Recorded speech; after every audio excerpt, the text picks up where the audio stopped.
NMR peaks की intensity कैसे major करते हैं और इसकी क्या सिग्निफिकेंस होती है। नमस्ते, मेरा नाम मनदीप दलाल है और इस लेक्चर में हम इन्हीं प्रश्नों के उत्तर खोजने की कोशिश करेंगे।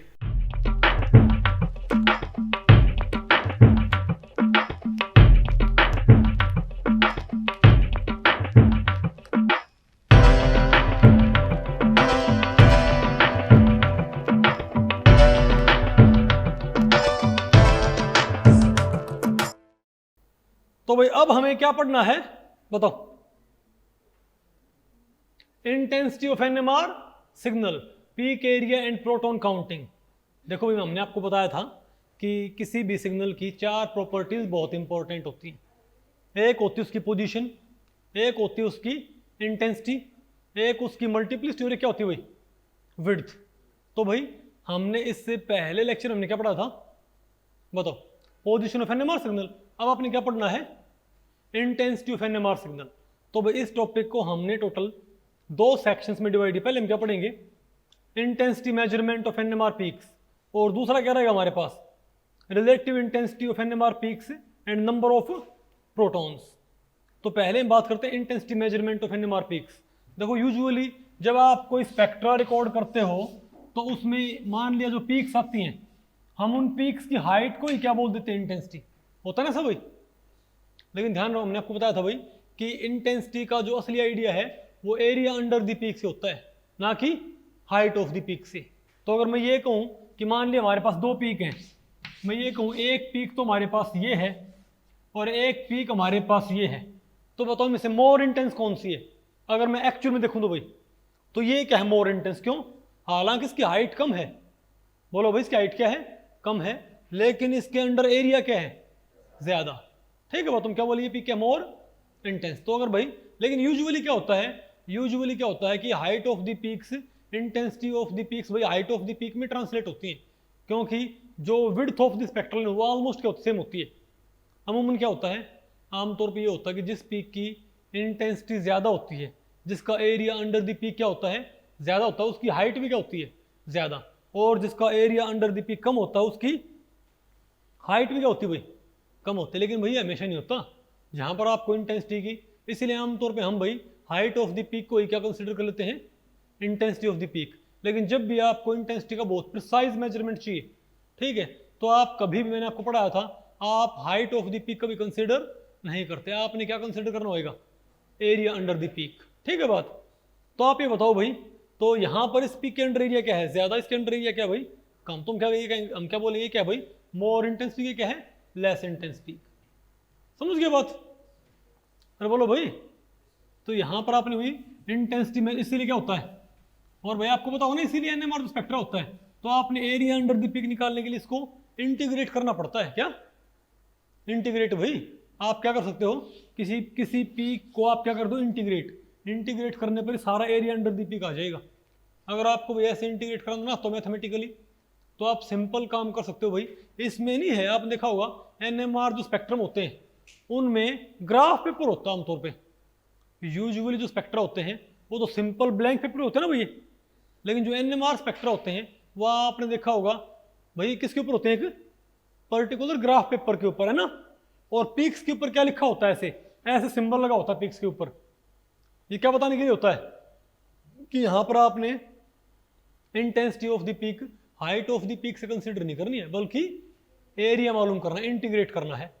तो हम क्या कर सकते हैं भाई, किसी पीक के अंडर अगर मान लिया आप इसको सिंपल सेंस में अगर आप एरिया निकालो तो कैसे मालूम कर सकते हो, आप ये देख लो भाई किसी पीक में कितने बॉक्स पड़ते हैं उस ग्राफ के। भाई ग्राफ में बहुत सारे क्या होते हैं, छोटे छोटे बॉक्सेस होते हैं ना, तो आप वो बॉक्स काउंट कर लो। अगर एक पीक में क्या है 100 बॉक्स, दूसरे में क्या है 200 बॉक्स, तो हम क्या बोलेंगे, दूसरी पीक पहली पीक से क्या है 2 गुना इंटेंस। क्या भाई मोर इंटेंस तो है, लेकिन कितनी है, 2 गुना इंटेंस। क्यों? उसके अंदर बॉक्सेस क्या है, 2 गुना। आप कहोगे अगर भाई इसके अंदर जो बॉक्सेस हैं, कोई बॉक्स अगर मान ली इससे बाहर जा रहा है, मतलब आधा ही बॉक्स है इसके अंदर, तो आप ये देखो कि वो बॉक्स आधे से थोड़ा ज़्यादा हो तो क्या करो, तो उसको एक बॉक्स कंसिडर कर लो, और भाई आधे से थोड़ा कम हो पीक के अंडर तो उसको भी क्या कर दो, नेगलेक्ट। जो बॉक्स भाई पीक के अंडर पूरे पूरे हैं वो तो भाई कंसिडर करने ही करने हैं, जो आधे से क्या हो ज़्यादा उनको एक मानना है, और जो आधे से कम उनको क्या करना है, नेगलेक्ट करना। भाई नहीं बात आपको पहले पड़ी, ऐसे आपके पास एक एस्टिमेट आ जाएगा कि इसका एरिया अंडर द पीक कितना है, पता होगा ना आपको भाई। इस तरीके से आप एक पीपल के पत्ते का एरिया निकालते थे, याद करो। बोलो भाई, एक वट वृक्ष, एक या भाई बरगद का पेड़, ठीक है, या आप किसी पीपल के पेड़ का पत्ता लेके उसको ग्राफ पेपर पे रख के और उसकी आउटलाइन खींच के उसके अंदर बॉक्सेस काउंट नहीं किया करते। ये एक्सपेरिमेंट किया किसी ने भाई छोटी क्लासेस में? भाई हमारा ये एक्सपेरिमेंट होया करता कि एक पीपल का पत्ता लिया, उसका एरिया निकालना है, क्योंकि वो परफेक्ट कोई ट्राइंगल या रेक्टेंगल तो होता नहीं, तो उसको हम क्या करते भाई, उसको एक ग्राफ पेपर में रखा, उसके अराउंड मैंने क्या कर दिया, एक बाउंड्री खींच दी, फिर उसके अंदर क्या करते भाई, पूरे पूरे बॉक्स तो एक एक कंसिडर कर लेते, और जो आधे से क्या है छोटे बॉक्स, बोलो भाई, उनको नेगलेक्ट करते, और जो आधे से क्या है ज्यादा उसके अंडर आ रहे हैं उनको पूरा बॉक्स मान लेते। उसमें जितने बॉक्स बनते फिर वही क्या उसका एरिया, क्योंकि हमको एक बॉक्स का एरिया पता होता था भाई, तो हम पूरे पीपल के पत्ते का एरिया मान ले भाई 5000 बॉक्सेस मिले उसके अंदर, तो एक बॉक्स का हमको एरिया पता है, तो उसको 5000 से मल्टीप्लाई कर दिया उसका एरिया। बात आपको पहले पड़ रही है? तो बिल्कुल ये लेमन टेक्निक है, ओल्ड स्कूल, ठीक है ना। आप इससे भाई इजीली क्या मालूम कर सकते हो, एरिया अंडर द पीक या इंटेंसिटी ऑफ द पीक, ठीक है। अब बताओ क्या हमारे पास, relative intensity of NMR peaks and number of protons. अब आपको हो गए भाई ये इंटेंसिटी ऑफ द पीक्स यहाँ पर इतनी इंपॉर्टेंट क्यों है, क्योंकि एनएमआर में क्या होता है, पीक्स का जो इंटेंसिटी रेशो होता है वही उनके लिए रिस्पॉन्सिबल प्रोटॉन्स का रेशो होता है। ये तो आपको पता है ना भाई, जितने तरह के प्रोटॉन्स उतने तरह के signals, kinds of protons, number of NMR signals. मान लिया हमारे सिस्टम में दो तरह के प्रोटॉन, मान लिया कंपाउंड मानो आप मानो CH3OH, क्या CH3OH, तो यहाँ पर भाई यहाँ कितने तरह के प्रोटॉन्स हैं, दो तरह के, तो हम क्या बोलेंगे यहाँ पर दो पीक आएंगे ना भाई। अरे भाई यहाँ पर हमारे पास दो तरह के हैं प्रोटॉन्स, तो यहाँ पर कितनी पीक्स आएंगी, दो पीक्स। एक तो कहाँ पर आएगी हमारे पास, एक तो हमारे पास आएगी OH की पीक, और एक हमारे पास तो क्या आएगी भाई, बताओ, CH3 की पीक। लेकिन मैं आपको भाई एक बात और बताऊं, हालांकि फिलहाल मैंने कि भाई हालांकि भाई, अरे भाई नहीं बात आपको पहले पड़ रही क्या, फिलहाल मैं स्प्लिटिंग वगैरह कंसिडर नहीं कर रहा, और अरे भाई फिलहाल हम स्प्लिटिंग वगैरह कंसिडर नहीं कर रहे, मैंने स्प्लिटिंग नहीं कर ला, ओके भाई। तो यहाँ पर भाई फिलहाल स्प्लिटिंग वगैरह कंसिडर नहीं कर रहे भाई, ठीक है। लेकिन भाई आपको पता हो ना, अगर ये प्योर होएगा तो इसमें क्या होगी, स्प्लिटिंग होगी, पता होगा ना आपको भाई, वो आप आगे पढ़ाएंगे।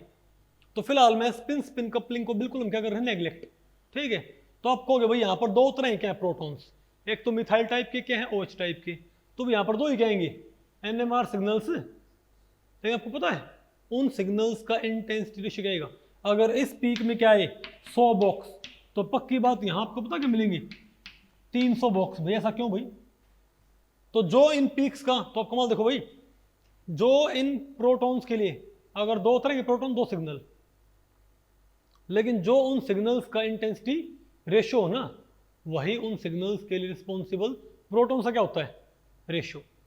मतलब बोलो भाई, अगर मैं ये कहूं, अगर मेरे पास क्या बताओ भाई बेंजीन, और यहां पर मैं क्या तो रखा है मिथाइल, और यहां पर भाई मैं एक तरह से स्प्लिटिंग को क्या कर दूं, नेग्लेक्ट, और मैं ये बोलूं भाई ये दो प्रोटॉन, हालांकि ये दो इन दो से अलग हैं और ये दो इससे अलग, लेकिन भाई इनको हम क्या मान लें, अप्रोक्सीमेट क्या है, सेम अप्रोक्सीमेट क्या है, ये कमोबेश क्या है, सारे ये सेम है, ये पांचों। तो क्या 5 का सिग्नल एक आए और 3 का एक आए, तो पता क्या होगा, तो अगर ये जो 5 प्रोटॉन और ये क्या 3, तो अगर दो सिग्नल आए ना, तो उनका इंटेंसिटी रेशियो क्या है बताओ भाई, 3:5 में। नहीं है क्या आपको? तो ध्यान रखियो भाई, जितने तरह क्या होते हैं प्रोटॉन्स, सॉरी उतने ही क्या होते हैं एनएमआर सिग्नल, लेकिन उन प्रोटॉन्स का जो नंबर होता है ना, उनके लिए उनसे आने वाली पीक्स का इंटेंसिटी रेशियो भी वही होता है भाई। नहीं बता आपको पहले पड़ी? तो अगर मैं ये कहूं, अगर हमारे पास क्या हो इथेनॉल, और आप यहाँ पे फिलहाल भाई कोई कपलिंग कंसिडर ना करियो, हमने आपको पढ़ाया भी नहीं वैसे भी, CH3 CH2 OH है, तो यहाँ पर 3 सिग्नल आएंगे ना, 3 तरह प्रोटॉन 3 सिग्नल। तो क्या आप भाई ये बात कर सकते हो प्रिडिक्ट कि उन 3 पीक्स का इंटेंसिटी रेशियो क्या आएगा? मैं ये चलो मैं ये कहता हूँ, यहाँ आना है OH का सिग्नल, इथे आना है CH2, और यहाँ आना है CH3, तो बताओ भाई ये 3 सिग्नल्स का इंटेंसिटी रेशियो क्या आएगा? शिवम बताएगा। इस पीक से ये पीक क्या होनी चाहिए बताओ भाई, 2 गुना इंटेंस, और ये भी क्या होनी चाहिए 3। अगर यहाँ पर क्या है 100 बॉक्स तो यहाँ क्या होना 200 बॉक्स, यहाँ क्या होनी चाहिए, यहाँ पर क्या है 1000 बॉक्स तो यहाँ क्या होनी चाहिए 2000, यहाँ क्या मिलेंगे आपको 3000 बॉक्स। नहीं बात आपको पहले पड़ी, इसलिए क्या होता है भाई आपने पढ़ा हो ना बीएससी में भी, peak area and proton counting, समझे बात।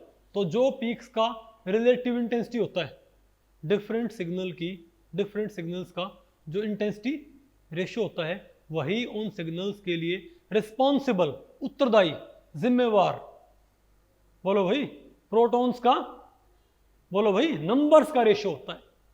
नहीं है क्या आपको, अरे बोलो भाई, उत्तरदायी बोलने बड़ा अच्छा लगता है ना, उत्तरदायी, ठीक है, अकाउंटेबल, ओके। आ नहीं आपको भाई, मेरे ख्याल से आपको पहले पड़ गई। अच्छा एक बात और बताओ भाई, तो अगर मैं ये कहूँ कि अगर हमारे पास, मान लिया भाई हम ये कहें कि हमारे पास, बताओ क्या मान लिया, बोलो भाई, मान लिया ये कहें यहाँ भी क्या है, और यहाँ बताओ क्या हमारे पास, नहीं मैं ये कहूँ CH3 C double bond O CH3, तो यहाँ बताओ क्या है, सारे के सारे प्रोटॉन क्या मान लिया 1 से हैं, ये 6 के 6 प्रोटॉन क्या हैं 1 से हैं, तो यहाँ पर एक सिग्नल आएगा ना, नहीं होता आपको पहले पड़ी। लेकिन ये होता तो CH3 CHO, यहाँ बताओ क्या है हमारे पास 2 सिग्नल आएंगे, और बताऊंगा रेशियो क्या आएगा 3:1, समझ गए बात। तो आमतौर पे भाई, लेकिन मैं आपको बताऊं स्ट्रक्चर सॉल्यूशन में इसको रिवर्स गियर में इस्तेमाल करते हैं। अब तो मैं फॉर्मूला लिख रहा हूँ, और फॉर्मूला लिख के आपको क्या बता रहा हूँ भाई कि बताओ इसमें सिग्नल का इंटेंस रेशियो क्या आएगा। लेकिन एक्चुअली क्या होता है, हम सिग्नल के इंटेंस रेशियो देख के और हम प्रोटॉन्स पे कमेंट करते हैं। अभी तो आप क्या कर रहे हो, प्रोटॉन्स देख के और सिग्नल्स के इंटेंसिटी रेशियो क्या कर रहे हो प्रेडिक्ट।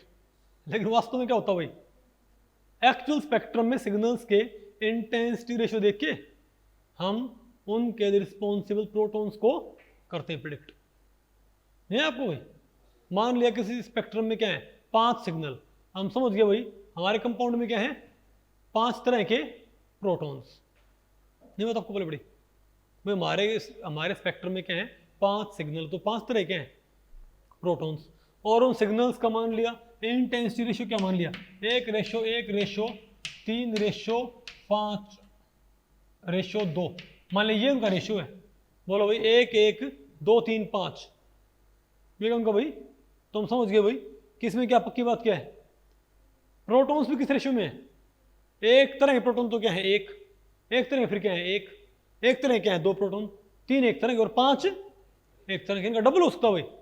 लेकिन अगर प्रोटॉन्स का नंबर क्या है, लेकिन ओवरऑल प्रोटॉन्स इसके सम से क्या है 2 गुने, तो क्या कर दियो 2 2 4 6 10, लेकिन रेशियो क्या रहेगा इनका सेम रहेगा। नहीं बता आपको पहले पड़ी क्या। तो फिलहाल तो आप फॉर्मूला देख के इंटेंसिटी रेशियो पे कमेंट करते हो, लेकिन एक्चुअल में क्या होता है सिग्नल्स के इंटेंसिटी रेशियो को देख के हम प्रोटॉन्स के नंबर पे कमेंट करते हैं। नहीं है क्या आपको, मेरे ख्याल से आपको बहुत आपको पहले पड़गी। Very good. तो भाई इस लेक्चर में इतना ही। अगर इस लेक्चर के बारे में आपके कुछ प्रश्न या सुझाव हैं तो आप मुझे नीचे कमेंट सेक्शन में पूछ सकते हैं, मैं उनके उत्तर देने की पूरी कोशिश करूंगा। तो ठीक है, मिलते हैं अगले लेक्चर में, तब तक के लिए नमस्ते।